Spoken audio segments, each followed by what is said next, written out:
In 2002, LEGO Spider-Man still has not had its own unique identity yet, still falling as a sub-theme under the LEGO Studios category.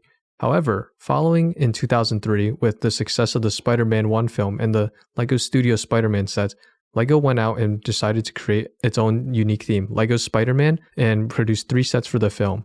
This would set the big precedent for the LEGO Marvel and superhero lines that we know today.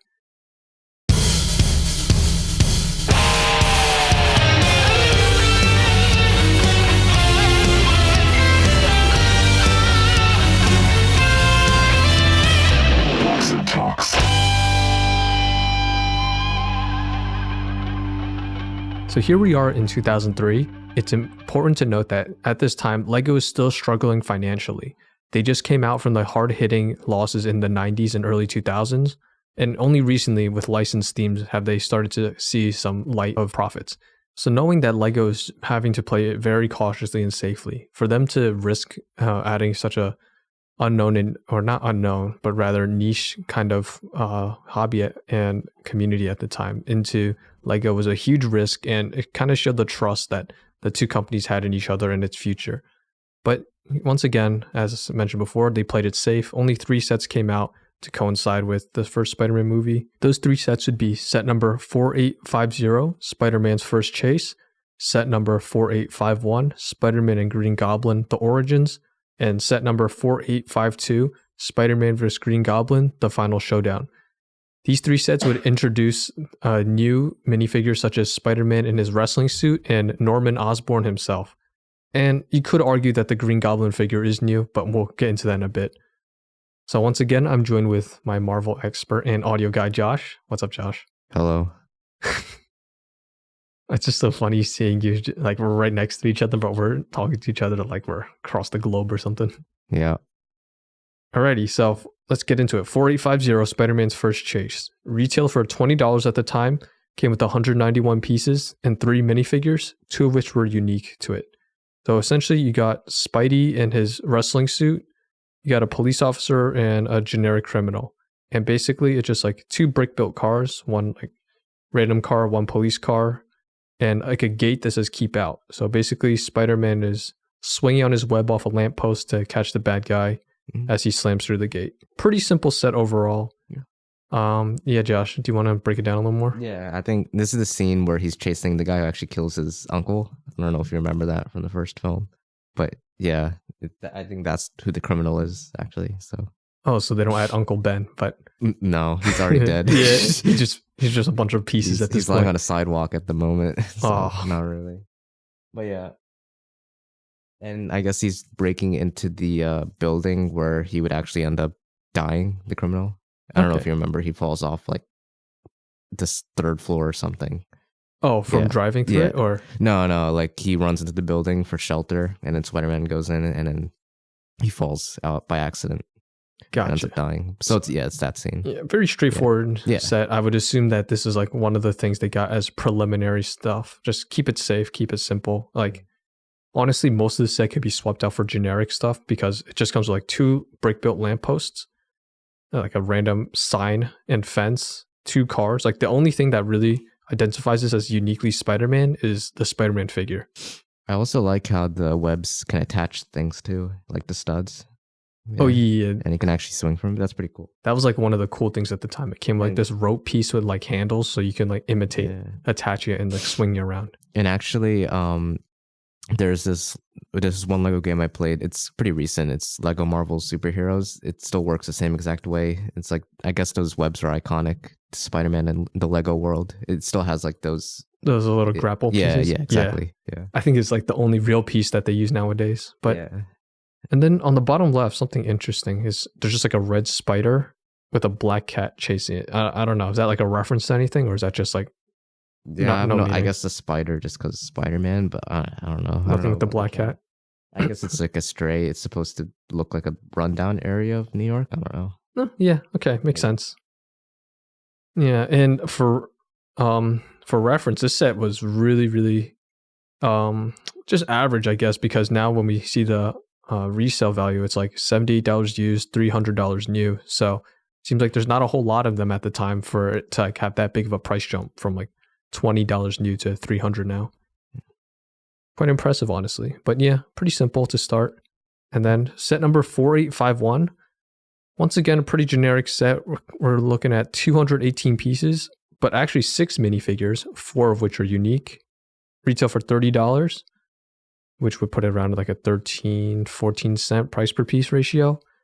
Really standard set. Like, it reflects how old Lego was. Very basic, more play oriented than looks oriented. It's like 2 tiny base plates, and basically just shows the literal origins of how Spider-Man and Green Goblin came to be. So yeah, I'm not entirely 100% on the scenes, but I'm sure Josh does. This is actually 2 different scenes. It's pretty cool.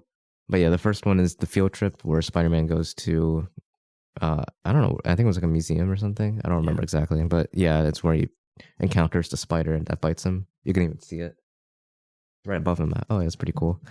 Yeah, and then the Green Goblin scene is in Oscorp where he volunteers to take part in whatever experiment for like a super soldier thing.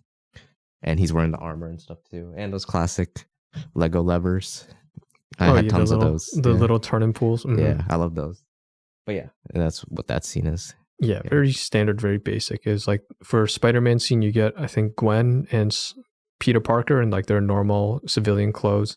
Bunch of really funky colored spiders dancing around. Got some webs. Very basic, like tan building structure. Couple computers, just to show like the lab. And then with Green Goblin's lab, it's just like a little box with Green Goblin in it, scientists on the outside. And I guess the cool feature at the time was that basically the inside of like the box was a swivel feature where one side you have Norman Osborn, and then the other side you have Green Goblin. So depending on which side you flipped, you could like imitate like him going in and getting transformed. And like I mentioned earlier, there technically is a unique Green Goblin here in that it's the exact same Green Goblin as the one from 2002, except on his helmet, if you look carefully on his eyeballs and his teeth, he has golden chrome, a very rare and valuable thing nowadays. But yeah, it had golden chrome accents to add like kind of like a reflection and more like color and detail into the character, which also reflects in his value. And more accuracy because it's closer to how he looks. So yeah, pretty cool. Comes with tons of unique figures. You get Norman Osborn in his like half naked, ready to go into the suit. You got the random Oscorp scientist. That was called Oscorp? Yeah. And Peter Parker and Gwen in their civilian clothes. Mary Jane. Oh, my bad. Where's Gwen from? She's from the other movies, but yeah. Well, I guess that shows why I brought Josh onto the show. You should have stopped me sooner. The second I said that, you should have been like, wrong movie. You're like 20 years ahead.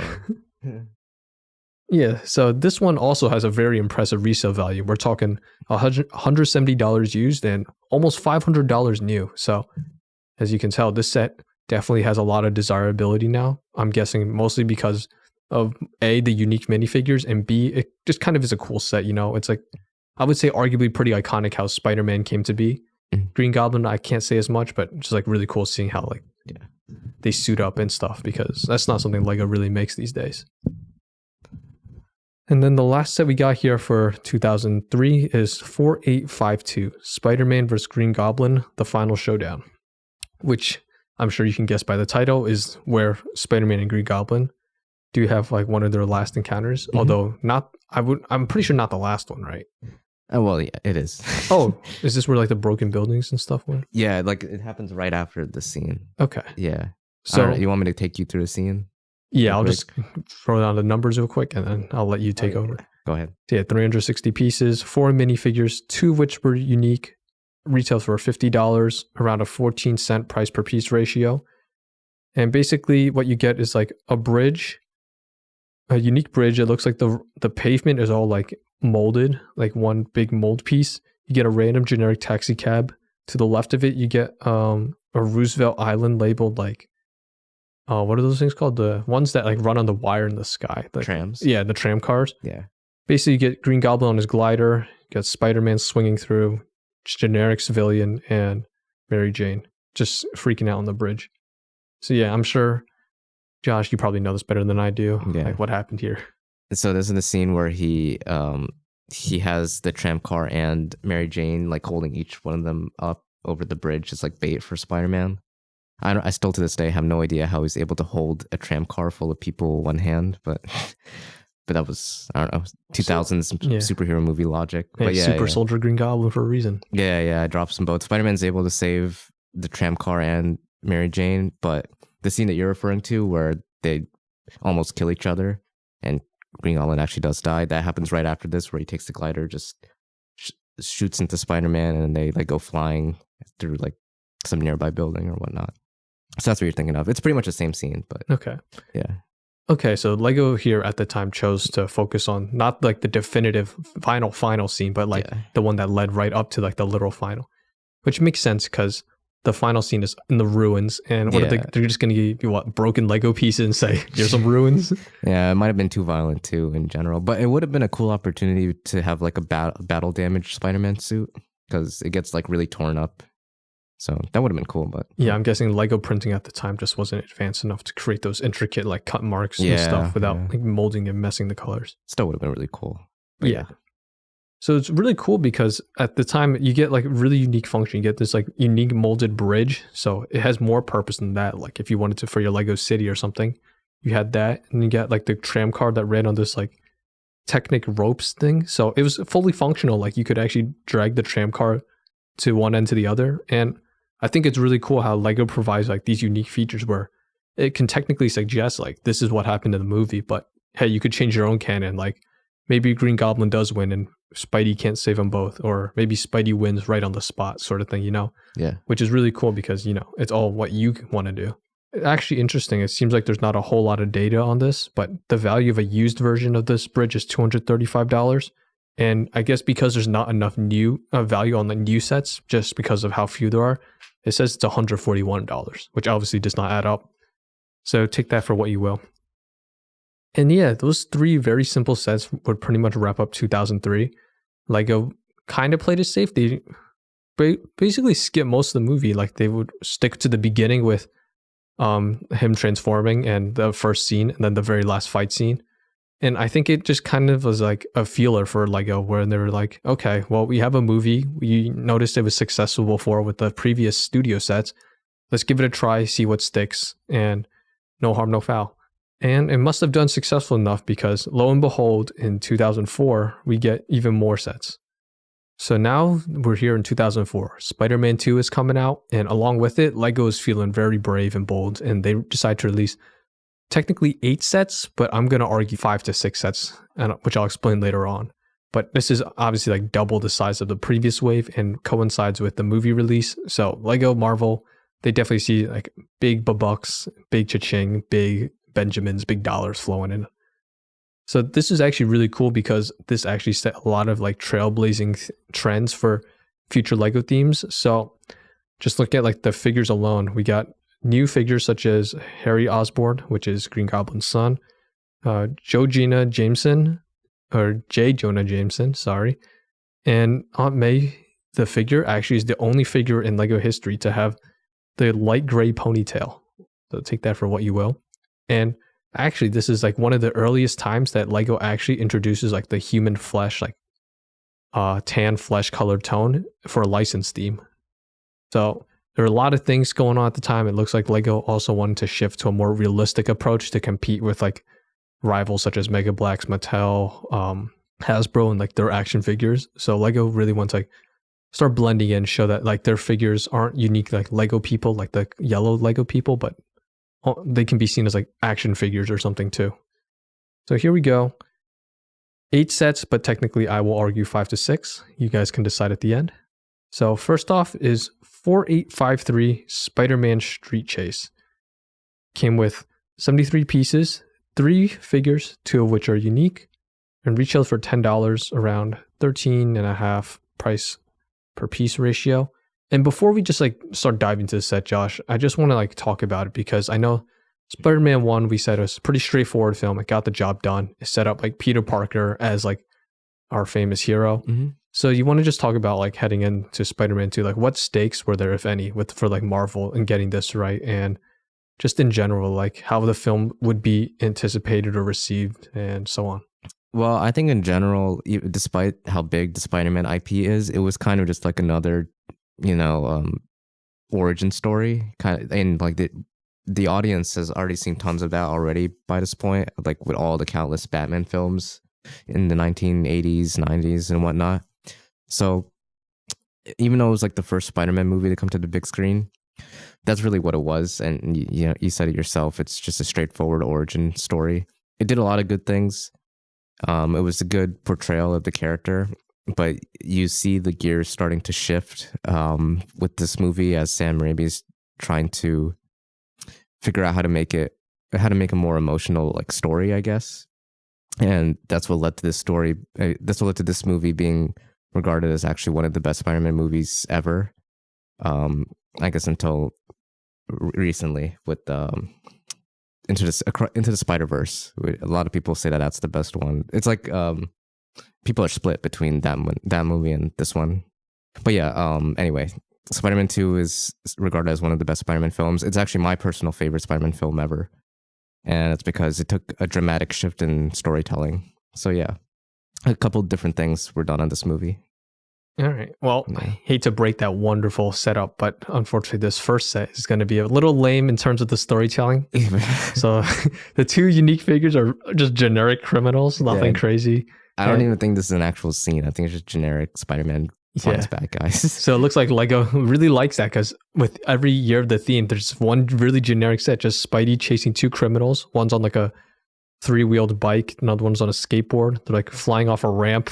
And there's this like a street corner with like a street lamp and just a really random, just like 3-piece brick built diamond store. Yeah. And I guess they're trying to steal a red jewel. Pretty basic, but something that does remind me now is that another cool thing at the time is that Lego did get a little more accurate with the Spider-Man figure.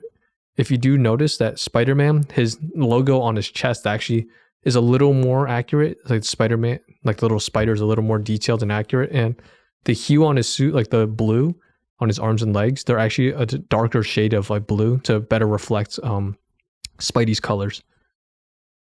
So I guess at the time, like we said before, they added flesh colored tones. Here, there's actually a mix. You get, oh, never mind, it's just the lighting, so I take that back. But there's just a lot of hints that just show that Lego really wanted to try like blending in with the crowd and competing with them with like flesh colored tone to reflect like other action figures at the time.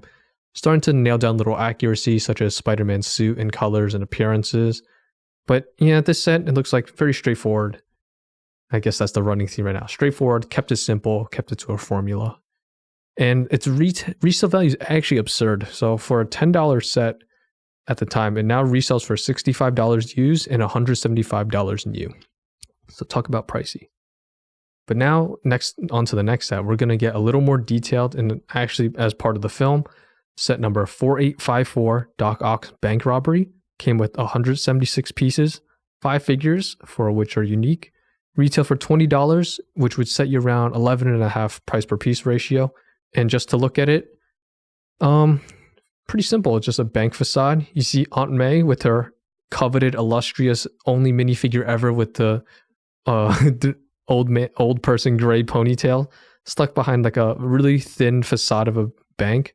You get generic police car, generic police like 3-wheeled bike, get a safe, and you get Spidey with Doc Ock. And this is the first time we ever get Dr. Octopus. Is that his full name? Just to be sure, before I go down the wrong hole. Octavius. But I guess his villain name is Octopus. So yeah, you're right. We'll say partially right. Yeah. All right, so Dr. Octavius. We'll call him Doc Ock just to keep it simple. Yeah. And this is a really cool figure because he, at the time, set the record. I don't want to say for sure now because I'm sure there's some like obscure figure out there, but he may still hold the record of the most parts to assemble a minifigure, clocking at 26 total pieces. Because you get, of course, Doc Ock himself wearing his like iconic light green, or we'll call it imperial green suit. You get to see like the augmentation on his belt. His like shirt's like half opened. Him with his like glasses, then the nerdy bowl cut hair. And on the back, he has like a minifigure backpack clip, which allows it to hold all the jointed pieces. Because what's really cool is that Lego actually, instead of creating like an entirely new piece, they use existing Lego parts to create this like jointed, multi-jointed part. So you can get all 4 tentacles and articulate them however you want. Added a ton of playability. And I'm guessing, Josh, this would probably be like their first encounter together. The first encounter is him like kind of evil and gone off the deep end. Yeah, they meet like before in the movie, but yeah. Okay. First encounter with the villain, Dr. Octopus. Yeah. Mm-hmm. And then what about the scene itself? I'm hoping it's accurate this time. Yeah. Aunt May is actually in the scene. He actually kidnaps her later. I don't know if you remember that scene where he's like dangling her off like the side of a building. Oh, yeah. He like climbed up, right? Yeah. So he basically, you were talking about this with me earlier. Like, you remember that the sun orb or whatever, like like the CGI thing. Oh yeah, the thing before he started recording. This is, he breaks into the bank to get more money to like build it again because it fails the first time, and that's how things go wrong with him psychologically. Mm-hmm. So yeah, he's like breaking into a bank trying to get money to like build it again, and in the process meets Spider-Man for the first time. Oh no, that wasn't the first time. Second time technically. Mm-hmm. But yeah, first time he actually fights him, I guess. And I think given that this film is 20 years old now, wow. Oh wow, really? Yeah, I mean, it came out in 2003. I didn't even think of that. 2003 or 2004 was it? Four. Oh, yeah, so almost 20 years. 20 years. Yeah. Wow. Well, if you're listening in 2024, then 20 years for you. But yeah, I guess just to give people a refresher on things, because this definitely is an old film at this point. So why did he want to build a sun? Oh, it was just like so in the movie, it's he finds this way to create unlimited energy through fusion. So it's basically he builds like this mini sun that can sustain energy for a really long time, and that's his whole purpose. Like that's his Eureka project or whatnot. Like his main thing. And in the process, he managed to build like the most complex, insane like augmented arms that could probably help millions of people. But we don't talk about that. It's just he's focused on the fusion thing. Mm-hmm. Yeah. All right. And the resale value on this, $144 used and $253 new. So for those who are not as familiar with Lego, or maybe those who are, but not so much like old Spider-Man sets, I'm sure you're seeing the recurring theme that even the cheapest $10 sets can average like in the couple $100 theme, which I think reflects on just how popular these sets are today, because Spider-Man is so ingrained in our culture, Marvel is. But at the time, as we like talked about many times, like it didn't really stand out. It was just like its own thing. It was like, still the stigma of like, if you like Marvel or Spider-Man, you're like a kid or a nerd or both. And yeah, so definitely not a lot of supply at the time from the few people that did buy it. But now that there's so much demand, the prices definitely reflect that. Always really cool to see. And next up, we got 4855, Spider-Man's Train Rescue.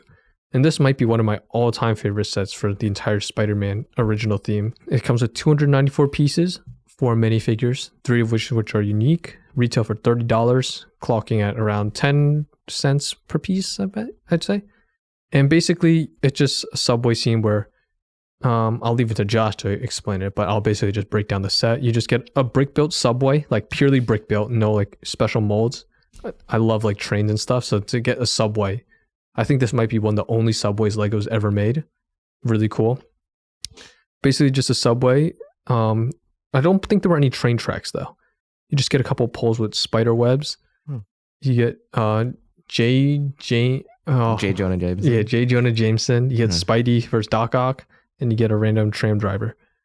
So yeah, I'm sure you know the scene better than I do, Josh. I know this scene pretty well, and that's why I'm really confused as to why J. Jonah Jameson's there. He wasn't in the original scene. I could see from the art too. He's just standing on the side. I don't know why he's there, but it's pretty funny. Yeah. So this is probably one of the most definitive scenes of all of Sam Raimi's, probably just Spider-Man films in general. One of the most definitive scenes where he stops the train by himself by using the webs and like bringing it to a stop before it like falls off this construction zone. I don't know if you remember that, but no, I unfortunately don't know. All right. But yeah, one of the key scenes that determines Spider-Man's character.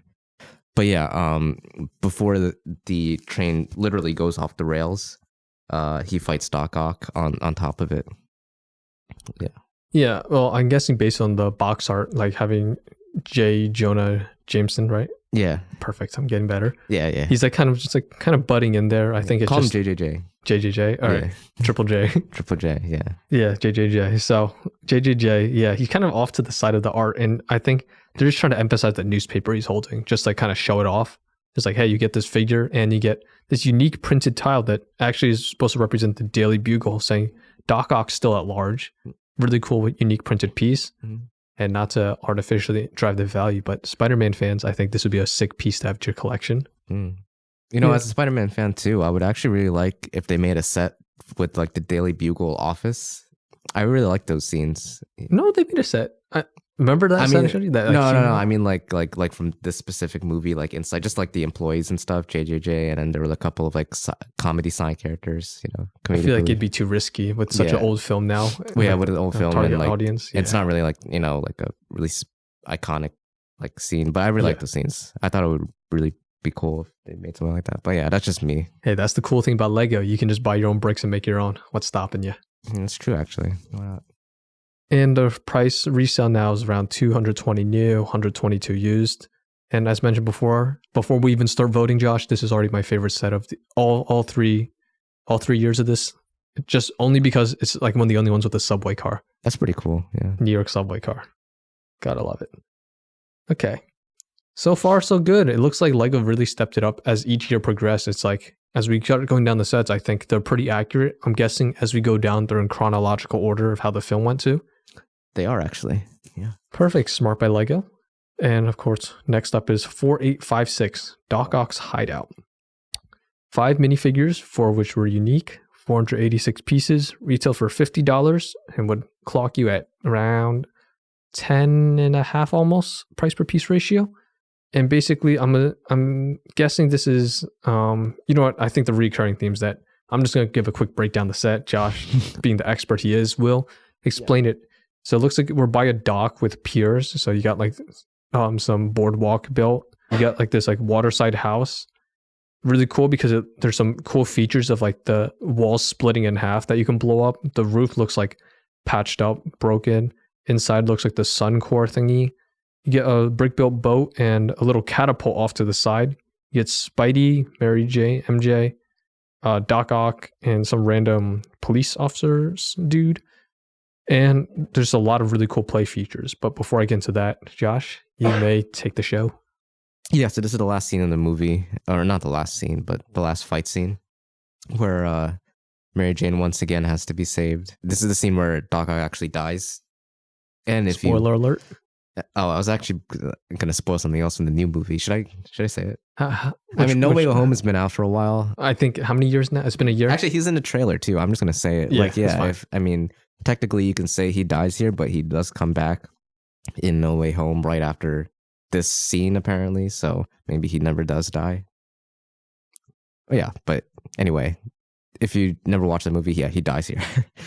And yeah, he sinks the sun down with him because it's about to destroy like the city. You know, stakes really high.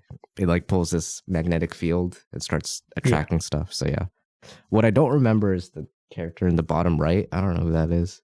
Probably just a generic dude. It does kind of look though like Harry Osborn. That might be it him. Because I do remember that this theme is the first time you get him as a unique figure. Oh, so that okay. I'm guessing he wasn't part of the scene. No, he might be. Like he's part of the scene in the sense that Spider-Man, he actually kidnapped Spider-Man and just lets him go because he knew that MJ was in danger. So maybe that's why he's here. I don't know. But yeah, pretty cool scene. I like how they dug into the scene a little bit more because that building does end up like falling apart like quite a bit because of the sun orb. And I can see that here with the walls falling off and whatnot. Yeah, this is actually a really cool jam-packed set. So if you zoom in a bit, you can see that the core itself has these like moving like control parts. So you can like show off like it going unstable, swirling around and all. And then as you can see, like the wall literally does split in two and can fall apart. So this building isn't like an entirely structurally sound building per se. It's ready to fall apart at the user's whim. And the catapult that I mentioned before is really cool because it's kind of hidden in the back of the art, but basically you can like launch Spidey into the air with it. So it's kind of like showing like Spidey jumping through the air as he like swing his web or something. So I think this set, you know, I'm only giving the subway the winner because it's a subway car and I'm biased, but I would say for play wise, this puts up a pretty good fight because I think it looks good and it plays well. And the price definitely does reflect that because we're clocking it around $63 used and almost $300 new. Wow. Okay, so we're almost done here. It looks like we might fall out of order. It looks like we jinxed ourselves. Here's set number 4857, Doc Ock's Fusion Lab. This sounds like it's something closer to the beginning of the movie. Yeah, my bad. Nah, you're good. No. We just predicted that all the sets would count down in like order, but it looks like we jinxed ourselves. Yeah.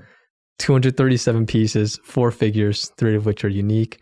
$20 retail, which would put you around 8.4, 8.5-ish price per piece, I'd say. And I don't know. This is kind of an ugly set. It's like a brick built base with like a really thin facade on the front. You get like the original Sun Core, I'm assuming. You get Doc Ock in a unique suit. He's not wearing his like green overcoat. He's like in his like, I guess, underdress. He's wearing his goggles this time. And there's basically a feature where you can like flip him over, I guess, to show like the power of like the core, like knock him. There's like a brick built ambulance, really tiny one. You get Spidey and I'm guessing Norman Osborn. No, Harry. Oh, Harry. Norman's dead. Yeah, mix the two. You know, Norman sounds like the old dude name. Yeah. So Harry, yeah. Pretty basic set. I'm guessing the scene itself would reflect that. Yeah. This actually confirms my question from the last set. I think that is Harry Osborn in the previous set. Yeah. Interesting choice to include him in the last scene. But anyway, yeah, this is when Doc Ock goes a little bit off the deep end because I think it's the sun specifically fries like his neural chip in his arm. So then they start speaking to him and he becomes a little bit of a schizo.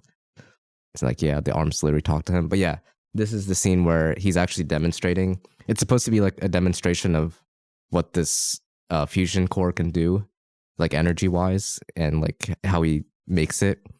And it actually brings up a good point about the arms. Just a little fun fact: they weren't intended to be a weapon or anything. It was just like an apparatus, like to give him a means to manipulate the core physically, like, you know, keep it stable. But yeah, things obviously go wrong, and Spider-Man has to come in and save the day. And in the process, Doc Ock goes a little crazy. Mm-hmm. So yeah, I would argue this is probably the weakest set of all we've seen because it's just a really basic brick build. It looks like almost all the parts are not unique. You could probably just build it at home, kind of thing. Yeah, it doesn't really look that cool, as it does in the movie.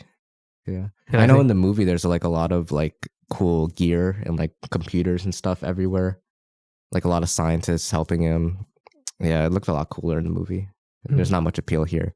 Also wanted to mention that the core looks more like the sun in like the movie, you know, like orange, yellowish, and here it looks more purple. Yeah, it's like a purple blue color. Yeah. Is there a particular reason why? So one thing is that a lot of times when Lego gets these sets or has to build it, so they get it well in advance before the film comes out. So a lot of things could change. They only get like concepts of it. So I'm guessing this probably is something like what they had originally in mind before they changed it. But obviously by then it's too late. And I guess we can do a segment on this one day where we just outline like sets that changed a lot from the movie. But a lot of sets Lego makes for like upcoming films, like they aren't necessarily the most accurate or one-to-one. One example being Kylo Ren's shuttle from The Force Awakens. That was like completely off color-wise, function-wise, everything-wise. But that was simply because at the time with like the reference art and info they're told, that's all they knew. So, you know, that would be like my best guess. They played with what they had at the time, and that was, I guess, the direction they had. And I think it's also really cool because like you can almost use it as like a reference point for films. Like you can kind of like compare and contrast, like, oh, this is what they originally had in mind for a film. Like maybe this isn't as big, like, oh wow, orange sun versus like purple sun. Like, yeah, but there's some like definitely big examples. Alrighty, and I think the price reflects its desirability. Only $90 used, $135 new. One of the cheaper ones. I think it's even cheaper than the $10 set from before, so I guess no one really likes it. And then there's 2 sets that come after, 65518 and 65708. They are bonus value packs. There's very little information on them given how niche they are, so there's not much to say on them. There's not even like pictures on it. But the one last set that you could argue is a set, not really, is 65572 Spider-Man combined set.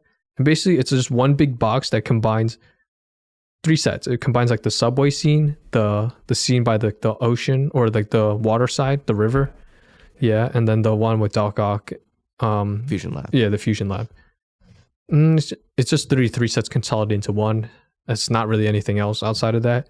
But I guess you're buying it because it's unique and it didn't really have availability back then, because the retail value on this, the resale, for new is $2,656.53. You heard that right. We're talking $1,000 for the same 3 sets. It's all about the cardboard box that packaged it all. So you're basically paying the difference. So I think those 3 sets are like, so it's like 300 plus 135 plus 200. So like $600. You're basically paying almost 4 times the value for a piece of cardboard that's printed nice and different. So let that soak in. If you're a collector, you do you. But if not, oh well. So yeah, that pretty much wraps up how like the original Spider-Man sets from 2002 to 2004 looked like. And you may be wondering, well, what about Spider-Man 3? We all knew that came out in like 2007, I believe, or 2008. I think 8. I could be wrong though. Yeah. So in the next episode, we're going to talk about why no sets were ever made for that in the battle between Lego and Mega Bloks, because that was very prevalent. Hope you enjoyed this episode. Be sure to follow us on Instagram at Blocks and Talks. Don't forget to follow, like, share, subscribe, or whatnot, and take care. See you next episode.